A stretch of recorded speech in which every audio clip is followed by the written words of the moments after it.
Yes, people, welcome to St James's Park. We are going to walk down the players' tunnel now. Obviously, loads of players, famous ones, past and present, have walked down this tunnel. Can't reach that. Dan Byrne, the only one that can reach that. He set the record. We're coming to St James's Park tonight. It is a year since the takeover, 1 year anniversary of the Newcastle takeover. Amanda Staveley, the Saudi-backed consortium, bought this club 1 year ago today. We're here behind the scenes.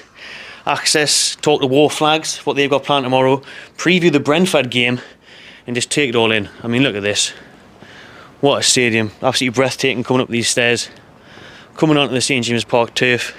It's about to get dark here Friday night, but it should be some atmosphere tomorrow at home to Brentford. We are here pitchside at St James's Park, rainbow settings in the background on the eve of Newcastle United's game against Brentford. It's been 1 year today since the takeover. I'm joined by Ryan from War Flags. How are you doing, mate? I see we've been busy already just getting that big safer flag up the Gallagher end there. Aye, it's been a busy week, preparing for this. We wanted to do something big with it being the 1 year from the takeover, and I think it just shows where we've come from as a whole club of how upbeat everyone is, and even though it's just been a year, what's happened this past year has been tremendous. You could have never envisaged it, could you? I mean, a year ago today outside the Sir Bobby Robson statue going mental, but the 12 months that's followed is just, it's like a dream, isn't it? Oh, I'm still just waiting to wake up and wake out. That's all been a dream. But as you say, it's not just the performances on the pitch that's helped, it's everything that the owners have done behind the scenes, even if it's just like engaging with fans more, little statements here and there, keeping them on the loop about what's happening. And then I think that's transpiring onto us fans, which then when we're getting on a match day is transpiring to the players on the pitch, and it's pulling out some very good performances. It is you lads have played, and lasses have played a great part. I think I speak for everyone who watches the channel and all the Newcastle fans, what an amazing job you do, the dedication behind the scenes and the impact it's had on the players on the pitch. I mean, Eddie Howe and his players have said that yourselves. I mean, inviting you down to the training ground, showing how much they appreciate the hard work. Aye, we've always said we never ever got into it for anything like that. We were just a group of fans who wanted to have a bit better atmosphere, but it is nice to sort of be recognised for what we do, because as you say, a lot of hours does go in from all the lads and lasses here, and it's nice on a match day when it all comes together. And you can see the effects it has on the pitch. It has helped results massively. The atmosphere it creates. I mean, for example, that Arsenal game. How special was that at the end of last season? We dominated that from start to finish. Used had a part to play that. Everyone around the stadium had a part to play in that. And I don't know if you've seen the All or Nothing documentary that I was on. That's the only bit I've seen. Well, that's the best episode. Because how good does that look, though? We've just showcased to the world the fan base and the flags. It's just unbelievable. That week, we says it was like 600 man hours went in that week to put out 49,000 flags and foils and pull up banners, and then we asked people to forget about that last pint and get in the stadium early.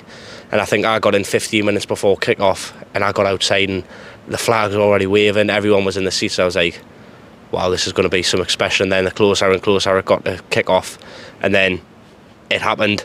The display worked, it looked perfect, and then it was just like a massive sigh of relief to all of us, like together, to say, like, this has took some work, it's took some stress, a few arguments here and there, but we've done it. It was a special night. And I mean, what made me think of that is, imagine that was just a Premier League night, right? There was nothing to play for, we're floating 11th, 12th, 13th, whatever it may be, also going for top four. Can you imagine what the scenes would be like if we were in Europe? Oh, I hate to think of the work that you could have. The work. How many hours did you say? But that's only something we can dream of, and I don't expect that to happen instantly, where people are saying like instant success. No, I'd just be happy not to be fighting the relegation and that, and if we can do our part as a group, then it's all beneficial to everyone else. And you've got to think, because prior to the takeover, you lot had left, hadn't you? You'd like many people had jacked it in, or at least stopped giving the lads on the pitch the support because of the lack of support above. We always said, like, we'll still support the lads, but we felt as a group the best thing to do was to walk away and go on a hiatus. And obviously we've done that.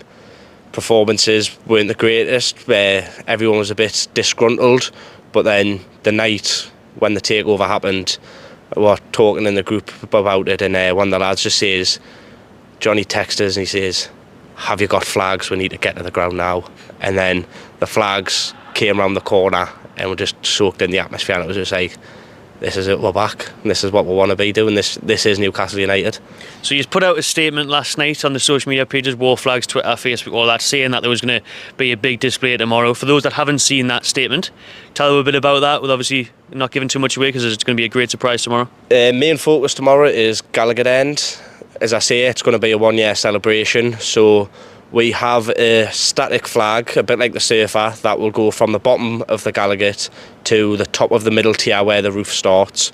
And that's going to be held in position for as long as possible. We will have people situated top and bottom and on the sides. So if you can just look out for them and hold on to the banner and keep it there for as long as possible. And then we've also got some other things going on, something which we've never tried before, at the bottom of the Gallagher. So we need the flag to stay static behind that to really give it the full effect. So something you've said there, you've never tried it before, something new tomorrow for people to get excited about.